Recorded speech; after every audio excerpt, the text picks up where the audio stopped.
In 2019, interest rate policy is going to be one of the major narratives in the economy that impacts the middle market.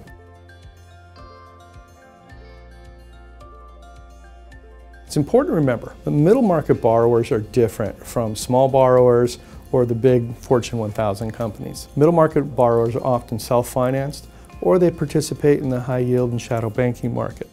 Now, as the Federal Reserve plans to continue on its policy normalization path, the middle market should expect at least one rate hike at the end of 2018 and probably at least two during 2019 with the possibility of four.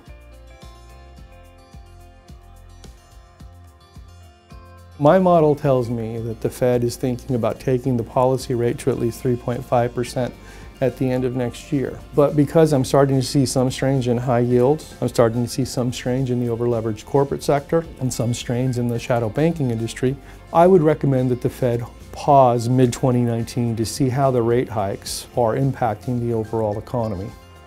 The real risk here is that if the Fed follows through and hikes at least 3 or 4 times in 2019, you could have a situation where the short end of the yield curve is actually higher than the long end.